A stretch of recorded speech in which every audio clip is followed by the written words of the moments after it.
Manju will know when he's annoyed what that meant. Anyway, after all of that, it was our good friend Professor Ajwani, who's no more and may his soul rest in peace. But somebody I've always admired and looked up to as a person who's left an indelible mark in my life, who actually held my hand and took me to his room on the middle of the mezzanine of the ground and first floor. My father had left by then and actually drilled some sense into me. A very, very polite and an outstanding human being. And he said, look, Piyush, we'll allow you to sit for the exam, but you have to get a rank in the exam. That was a month and a half before the exam was to take place. And that pressure of Dr. Gidwani and the encouragement and soothing balm of Professor Ajwani, that combination was so powerful that from the second year BCom onwards, not that I was a bad student before that, but in fact that was my claim. I was telling Professor Gidwani that, look at my results, look at my first year BCom. He said, nothing doing, I'm not going to allow you to say.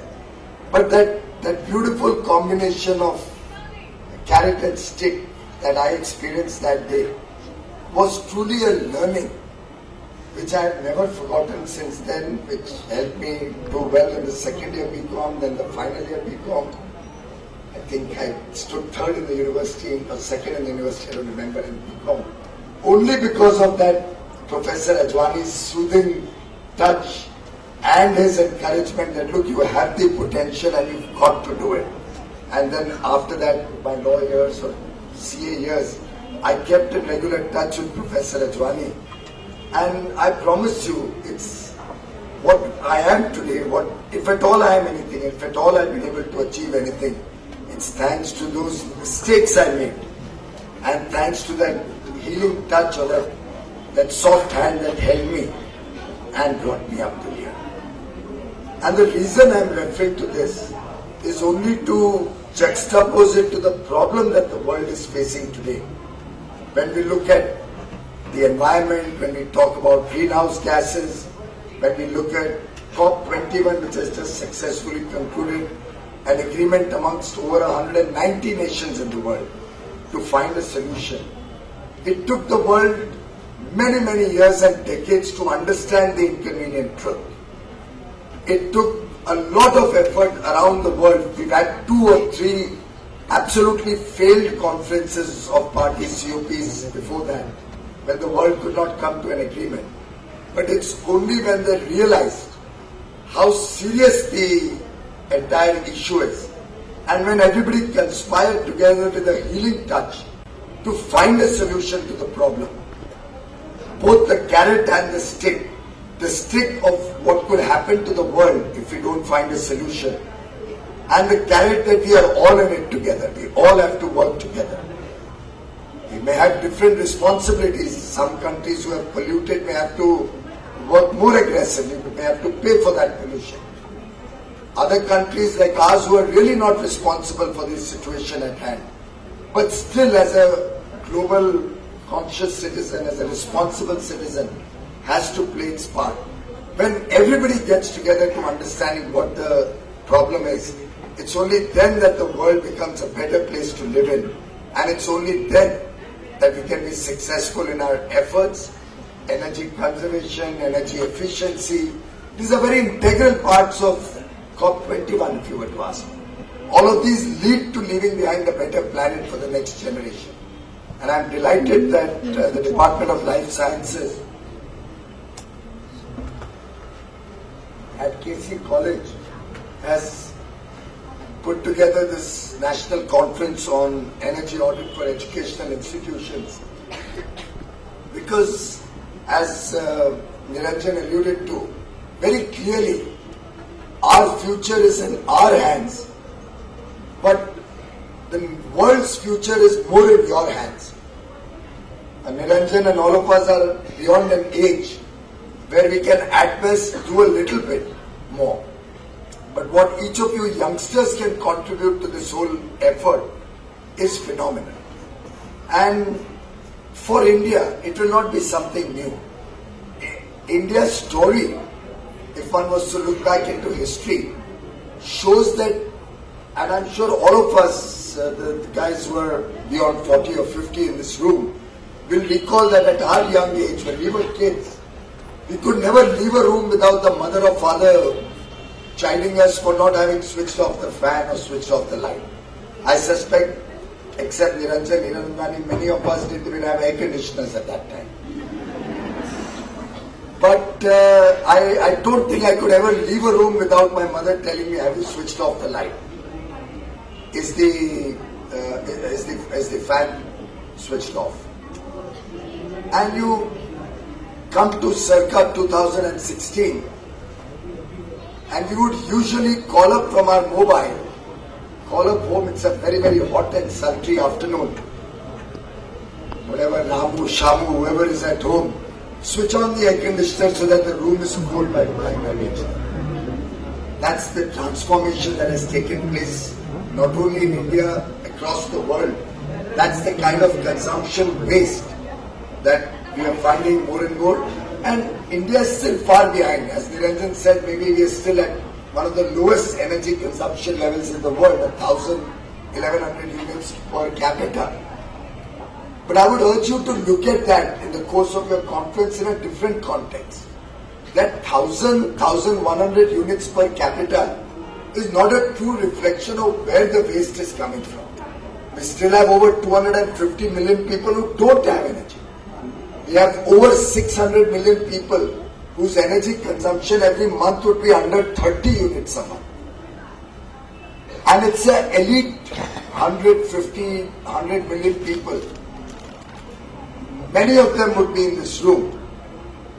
And if one was to take a poll, a large percentage of this room would fall in that category, where possibly energy consumption could be as high as 3,000 or 5,000 units per year.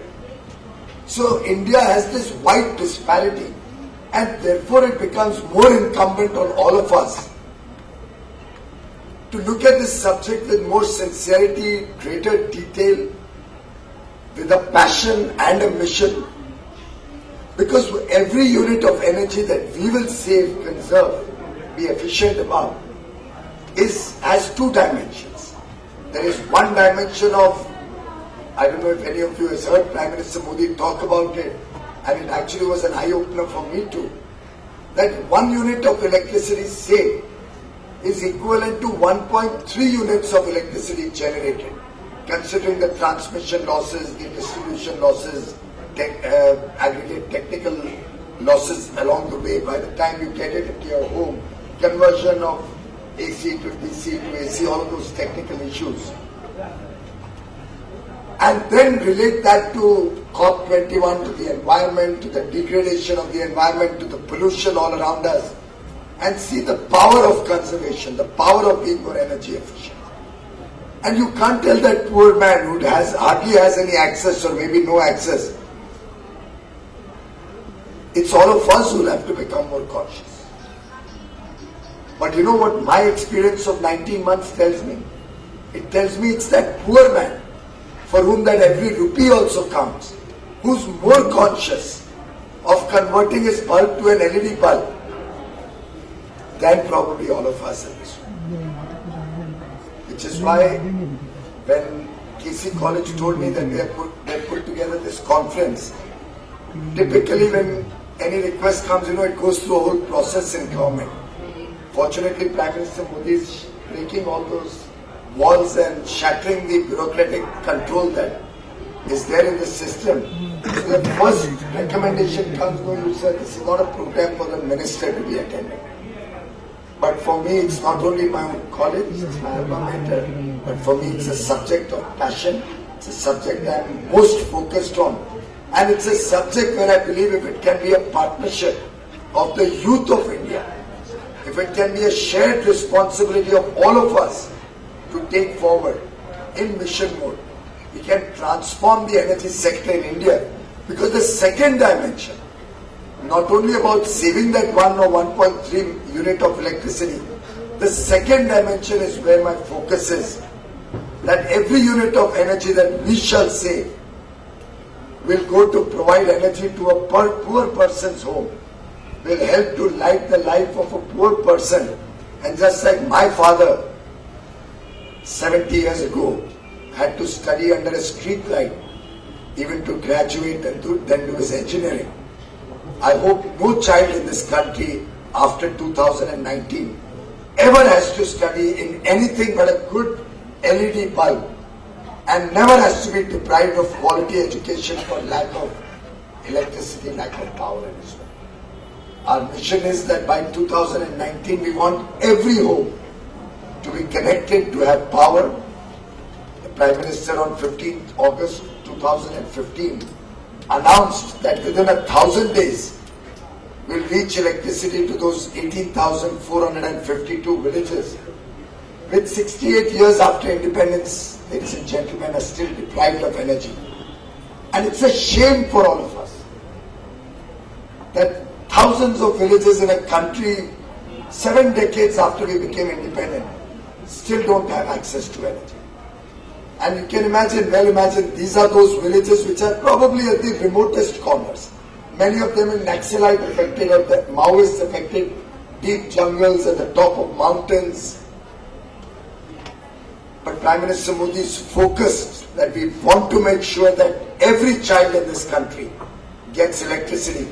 And we have taken this up as a challenge. In the first 730 days, we are going to make sure power reaches those villages. And in the next 270 days, we'll ensure that it reaches every home in that village. And I assure you, in 1,000 days, not only will all those villages be electrified, but you'll be amazed. Even today, when we talk of 600,000 villages, and we say that 580,000 are electrified, what we are talking of is that power has reached that panchayat or that village. Maybe 10, 12%, 15% of the homes have electricity. But it doesn't mean everybody in that village has electricity.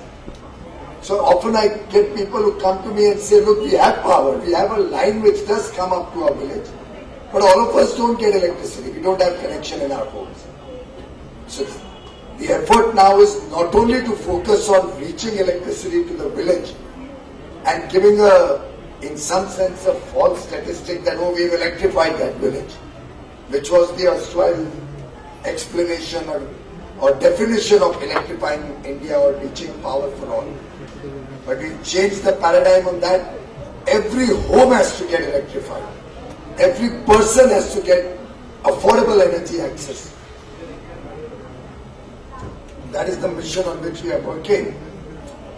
And I have the confidence, what Niranjan also alluded to was that television advertisement. It's actually made by Piyush Pandey. And December 14 is the World Energy Conservation Day. In 2014, many of you are aware, we had the national election where Ogilvy and Mather, Piyush Pandey's company, was the principal support to reaching our message to the people of India. And we worked very closely together, and I don't know why Prime Minister Modi chose me to head this. I'm not even a technical person. I had no understanding of what the power sector is all about, what coal is. I had no clue what renewable energy should or can do. But I think possibly Niranjan Hiranandani would have some insight into what goes on into the mind of the Prime Minister. And now I've realized today after your speech, Niranjan, that because I come from Mumbai, and Mumbai had 24/7 power, is possibly why Prime Minister thought I am the one who should deliver that power to every home 24/7. Though I forgot, I wanted to start by actually apologizing to all of you that I was a little late. But I don't want to tell you there was any traffic or any of the other preoccupations or engagements. Pure and simple, I overslept. Last few days have been extremely exhausting. I had just come in by a late night flight yesterday. The alarm rang, but my wife put it off and she said, jolly well just sleep a little more, otherwise you're not going to be able to last the rest of the week, and this next 3-4 days are extremely hectic before I go for a dialogue with Japan on energy conservation. So she just rightly so, I think, let me have that extra 1 hour, which hopefully will keep me going. It's my sincerest apologies to all of you. I'm sure some of you have also overslept and been late to class sometimes. So I'm just that same ordinary Piyush that used to come into HR and KC many years ago. But truly, I think if we all get together and we look at energy audit as something where we can all engage in, possibly in the course of the conference we could initiate a competition where we could come up with some simple app, and I'm willing to have the entire government of India machinery help you in developing that app. An app which could be connected to your homes, to the power system in your home, and let you know how you are consuming, your consumption patterns of power. Yesterday evening, just before I took off for Mumbai, late evening, I had an interaction with the meter manufacturer.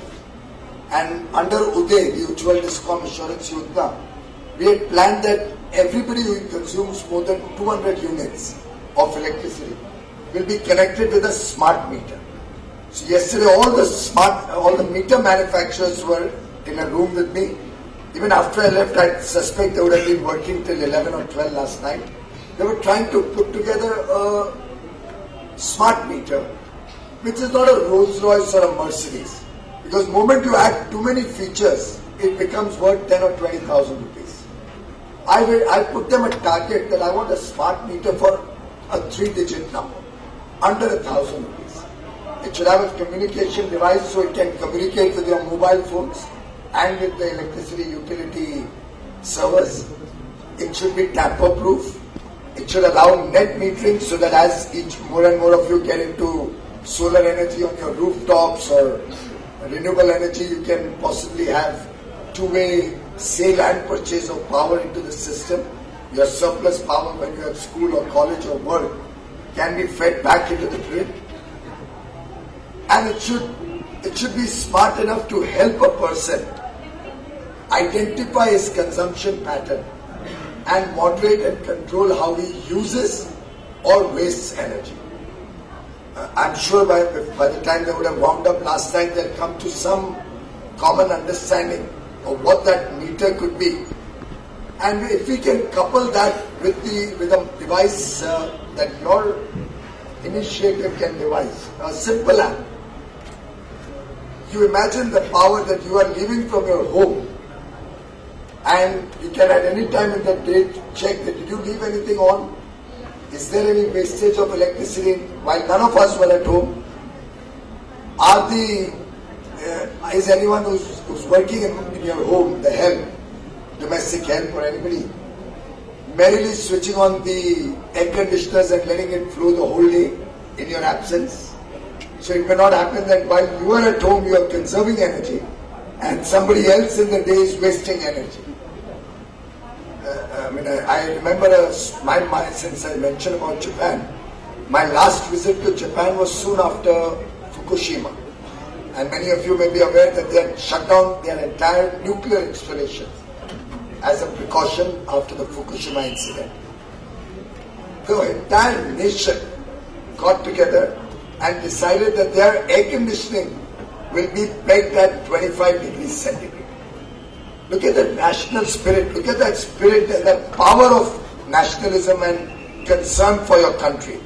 The entire nation decided that the power will be at 25 degrees. And if you recall the earlier days, Japan was one of those countries where every meeting, every conference, and I carried all my suits from India to wear in the conferences. The entire 3-day conference, everybody took off their jackets and their ties. Whether you were in a taxi, whether you were in your hotel room, whether you were at somebody's home or at the conference, the temperature was standard 25 degrees throughout the nation. And I'll give you an insight into the national spirit. There was an occasion where I was alone with a very dear friend, an Indian. He was driving, self-driving, I was sitting next to him. And I'm acknowledging to you, I told him, yaar, AC ko thoda tej kar, it's too hot.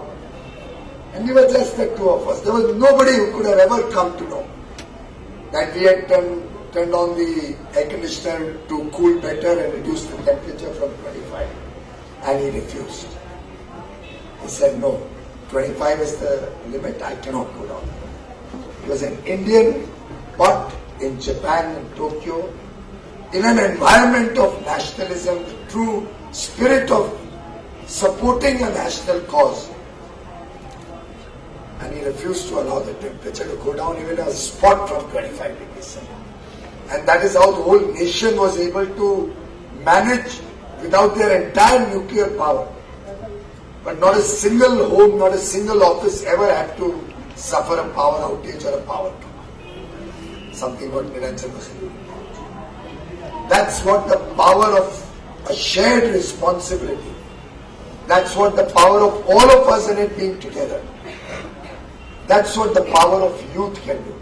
So, agar Desh Bachana hai, as that advertisement ends, if you recall, Bijli Bachao, Desh Bachao.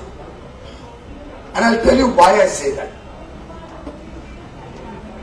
Desh Bachana is not only about economic prosperity and growth. Desh Bachana is also about the rising Maoism in this country. Desh Bachana is also that kab tak इस देश की आधी जनता गरीबी में पड़ी रहेगी. आखिर एक दिन वो गुस्सा निकलेगा ना, वो उबाल है, आप और थोड़े वर्ष तक शायद संभाल पाएंगे. Even today as we speak, 150 districts in this country are affected by Maoism. The entire eastern corridor.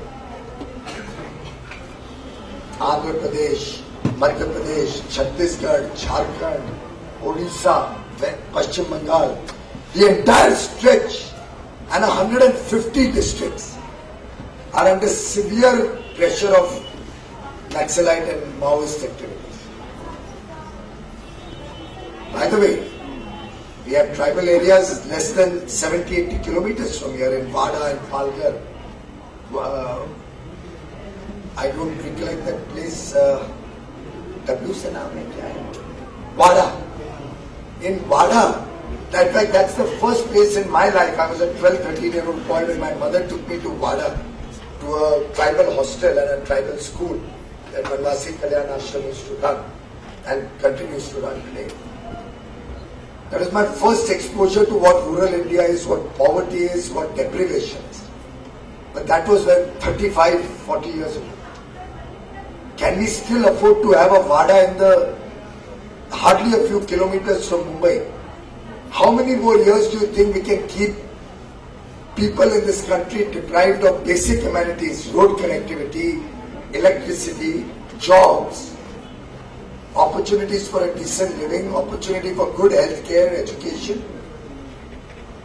तो अगर देश बचाना है तो उनको बिजली देनी पड़ेगी, उनके जीवन में उद्धार करना पड़ेगा, उनको भी हमारे स्तर पे लाना पड़ेगा, उनको भी अच्छी शिक्षा देनी पड़ेगी कि ये झगड़े करने से कि रिजर्वेशन क्यों होती है शेड्यूल कास्ट शेड्यूल ट्राइब को, उनको क्यों प्रिविलेज मिलता है, क्यों एक डॉक्टर 60% में व्यक्ति डॉक्टर बन सकते हैं और 90% वाला रह जाते हैं.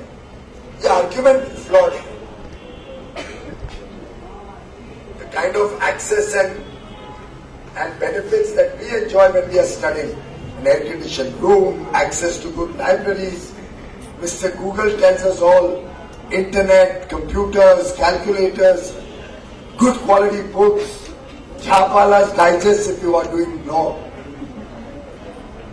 These poor people in the tribal areas, the people who've been deprived for centuries, they don't have access to all of this.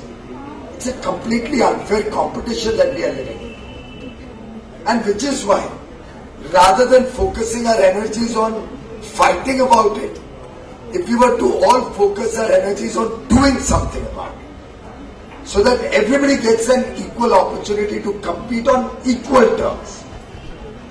I promise you, I just attended a national games of tribals in Ranchi on the 31st of December.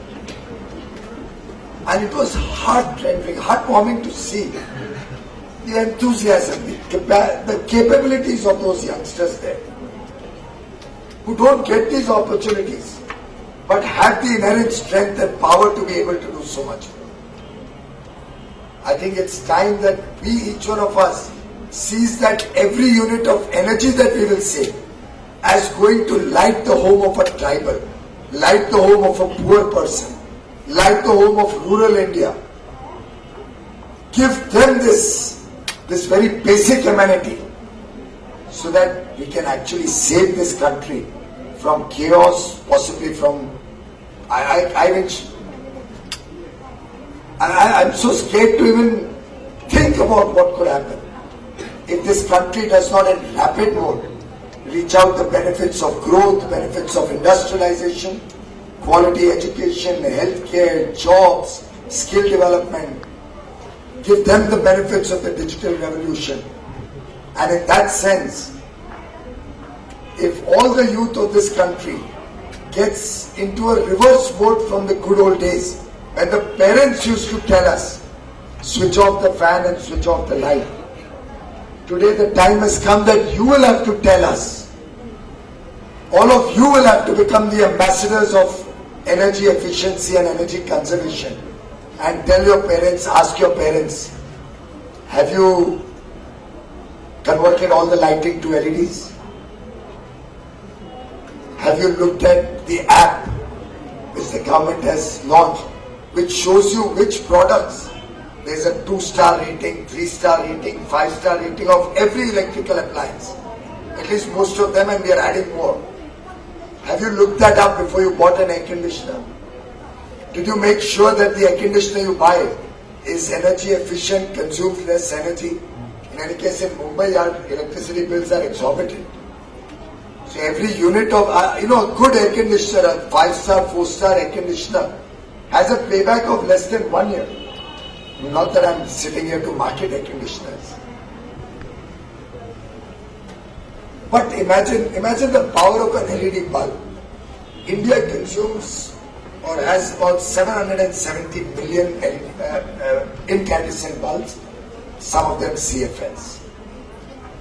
And an incandescent bulb consumes between 60 and 80 watts per hour. An LED bulb which gives more illumination consumes probably 1/10 of that, 8 or 9 watts per hour. The 7-watt bulb probably consumes even less, 7 watts per hour. We have now moved from 7 watt to 9 watt, which gives almost 150% more illumination. And can you imagine what is the saving that is possible if all of India converts into an LED world? These 770 million bulbs, 77 crore bulbs, once replaced, will reduce India's power consumption by 100 billion units. That's 10,000 crore units of electricity. Consumption will fall. And even if you take 4 rupees, we in Mumbai pay probably 6 or 7 or 8 rupees. But at a national average, if I take 4 rupees as the saving per unit of electricity, you're looking at 40,000 crore rupees saved every year. Every year. And this 10,000 crore units alone can light up the lives of the 20 crore who have still not got electricity. That is the power of a simple program like that. And I tell you, when I discussed this 1 year ago, we launched it on 5th of January 2014. Before I became minister, you'll be shocked. We had a company called Energy Efficiency Services Limited. It's a Government of India company. In the year before Prime Minister Modi came in, it had purchased 6 lakh bulbs.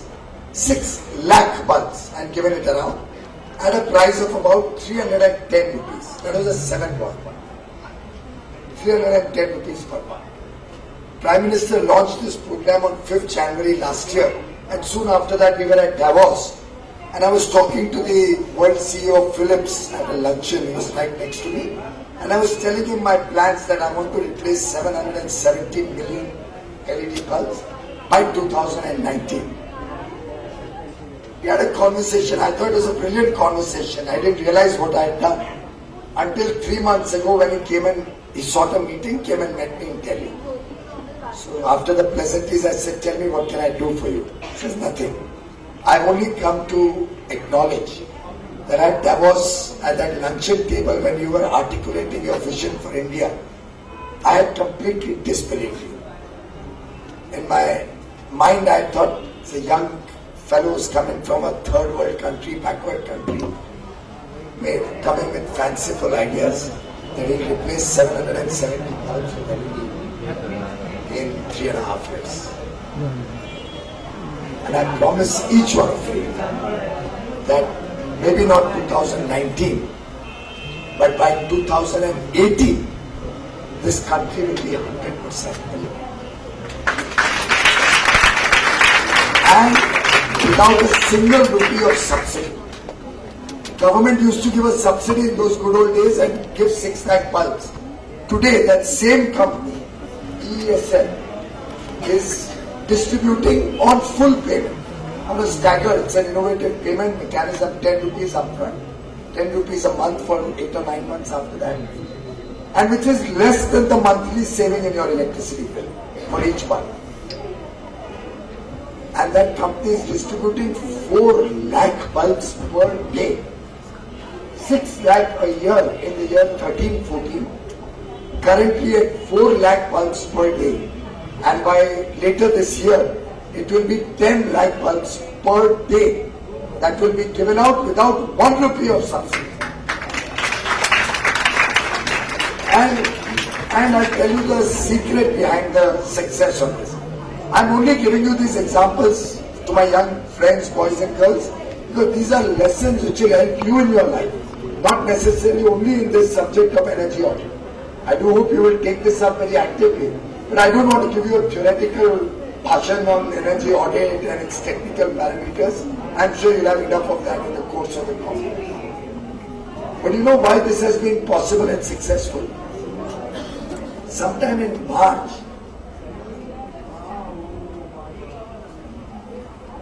many of you may recall that the Supreme Court had cancelled 204 coal blocks. And around a year and a half ago, September 24, 2014, if one was to look back, country or people's memory is very short in this country. People tend to forget the past very quickly. But I'll just recall your attention.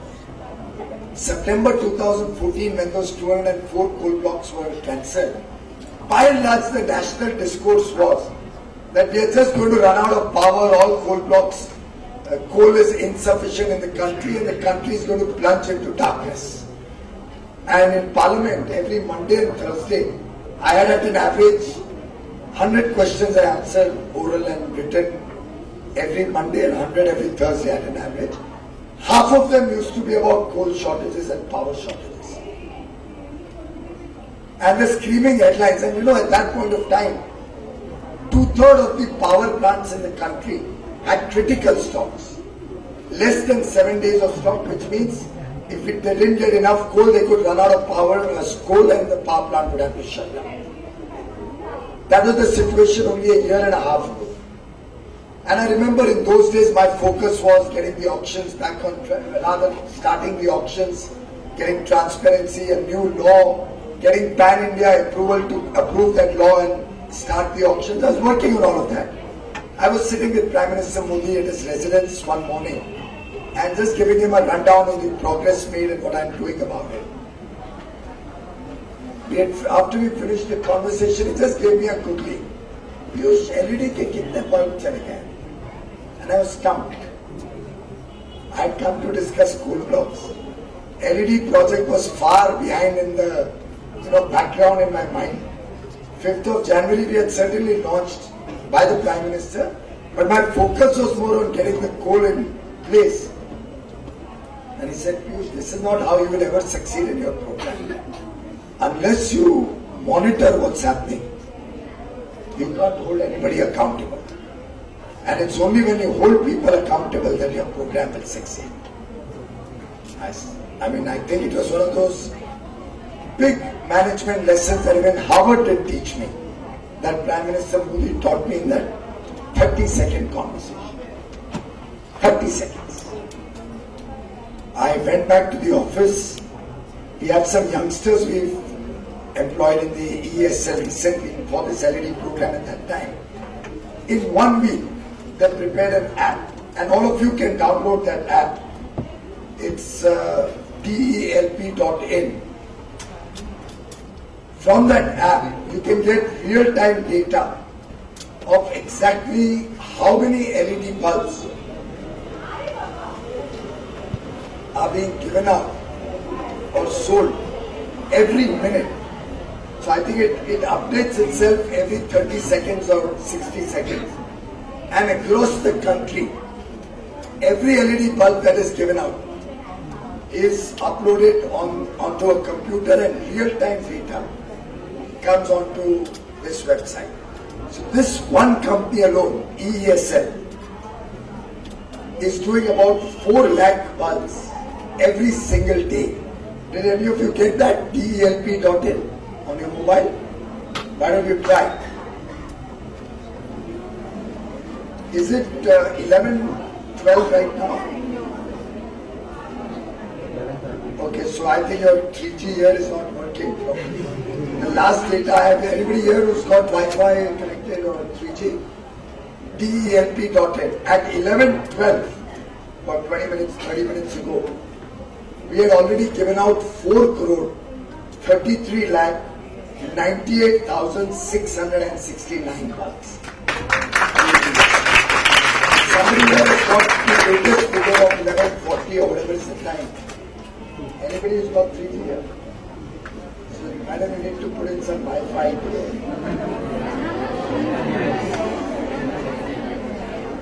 Auditorium doesn't make it.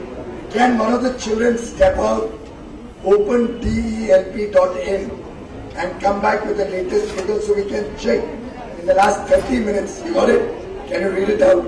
See, my figure was 4 crore 33 lakh 98,669 at 11 hours 12 minutes. 4 crore?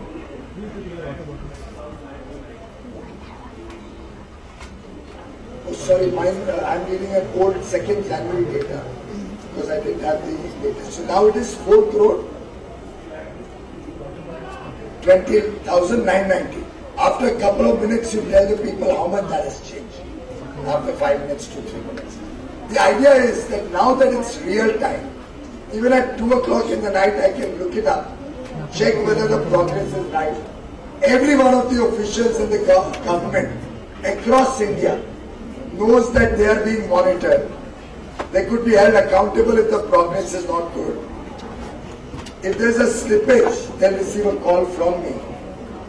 And that's the kind of leadership each one of you children here have to provide to the energy audit or energy conservation. If each one of you takes it upon yourself to decide and then get your friends and your colleagues, your relatives, your family all into this thinking mode and look up your bill of last month and see how many units of power you use. Of course, calibrate it to the season. So in the summer months it will be different from the winter months. But it's not difficult. Look up your consumption pattern of last year in units, not in amount. And then keep watching what you're doing current year. And keep modest targets to begin with. Say, okay, I'll save 1% energy this month. 2%, 3%. My whole family will get together and save 3% energy this month. After 2 or 3 months of success, you could look at saving another 3%. And believe me, if we take it upon ourselves to keep monitoring our electricity bill, still you can get connected through a smart meter into your system and maybe monitor it real time like we do on this program. We could transform India. We could save enough electricity to make sure every poor person gets it. We can save the world from pollution and greenhouse gases by reducing the amount of pollution that the world is, or the greenhouse gases that we are spewing into the atmosphere. We can possibly have that electricity supplied at affordable rates to industry, expand industrialization, give the poor jobs who don't have them. And it could trigger a revolution to save the country. And that is the power of energy efficiency, energy conservation, and the starting point of that can only be an energy audit. I hope KC College and all its institutions start with an audit of their own institutions and work with what can be done and report it, talk about it, have more and more seminars and conferences, maybe even advertise it if you don't. Unfortunately, I find media doesn't have much space for good news. Sadly, a sensational news, breaking news at 9 o'clock is more exciting, and you could have one instance run for 4 months without any interest for the good news that keep happening every minute, every day in the country. I think this country needs to get out of that pessimist and cynical mode into a mode of optimism. Once you are optimistic, you will dare to dream. Once you dream, you will conspire, as Shah Rukh Khan said or Paul Coelho said. It's only when you want something very desperately, the entire universe will conspire to help you achieve that. I think it's time we brought in that desperation into our lives, that desperation to succeed, that commitment that I will not fail, I will make sure. And it's only that commitment that can give you a result like this. It's only that commitment if each one of us was to take on to yourself. If each one of us was to get a Professor Advani to tell him that, look, you have to get a rank in your examination. It's only then that today India can reach a situation where not a single power plant in the country, not a single, has critical stocks. Every one of the power plants has more than sufficient coal stocks. And it didn't happen by magic. It happened because the 3 lakh employees of Coal India Limited took it upon themselves that we will make sure that there's never a coal shortage in this country.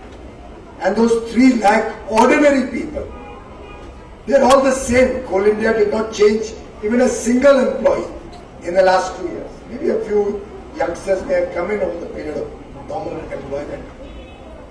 But it's the same ordinary people who in the last decade used to give growth of 1%, 2%, not decade, rather 4 decades. If they did 4% growth in a year, it was a record. Who last year increased coal production by 6.9%.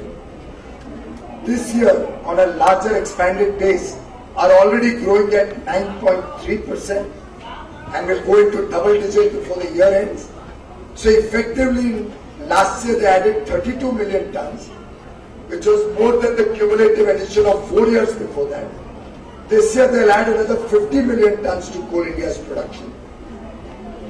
And I've created a situation that now I'm worried who will buy all this surplus coal and what to do with that coal. So extraordinary results can only come once ordinary people become committed, become passionate about what they want to do. And to my mind, you youngsters are the future of this country. It's all of you on whom we are banking. It's all of you who will have to demand, who will have to aspire for more. In fact, I often say, a lot of people keep saying, people are unhappy. On the ground, we are not seeing enough happen. Prime Minister Modi may be doing a lot of structural changes of the sort that I just mentioned, making sure there's sufficient coal, making sure LED lights are replacing everything in the country, trying to save in the long run, save the country with structural improvements. But on the ground, we are not seeing a change. Niranjan, you said that also, I'm sure. I don't know. Real estate industry is also not feeling the changes yet. A lot of people I keep hearing having that pessimism that, on the ground we are not seeing that change. On the ground change can only happen, and Niranjan would be the best person to confirm this, if your foundation is strong. You can't build a tall skyscraper unless you dig deep and make a solid foundation on which you can have decades of prosperity for all good governance and good future for the people of India. It would have been very easy to have some populist measures if I was to only be planning to build a 2-story structure. I wouldn't have to dig deep. take out all the mess and muck from inside. And with that, I'm alluding to good governance. Build a solid foundation so that what we are building is a tall skyscraper, which gives you prosperity not for 1 or 2 years, which wins me one election and makes me feel very happy that good, I distributed money, printed currency notes, distributed money, gave a false sense of happiness and satisfaction, and maybe won another election. I would rather do something which leaves behind an indelible mark for the country and a great deal of prosperity for all of you. Because after all, you kept your aspirations on Prime Minister Modi and his team. Because you trusted him to deliver. You trust, even a beggar asks for alms, only of somebody who can give it, right? You won't go to somebody you don't trust or who doesn't have it in him or to give it. So in that sense, personally, I am delighted when the people of India have very high aspirations from us. I want you to be more demanding. I want you to expect much more from us. I want you to monitor what we are doing. I want you to challenge me if I am failing. I want you to criticize me if I don't do my job right. Because that truly is the strength of Team India. All of us working together. All of us working for a better future. Not only for the select few, but for 125 crore Indians. I know I digressed from the subject. My apologies to all of you for the extended time I've taken. Dr. Deshmukh, I know you were to speak, and my apologies for having delayed you. But maybe I can carry it away. But I do believe we have an opportunity, and if all of us work together, India can once again be the superpower that it once upon a time was. Thank you.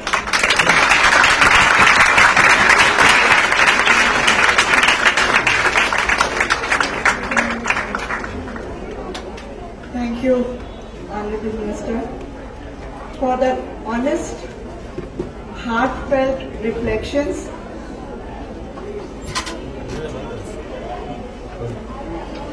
and for encouraging the youth in the audience to better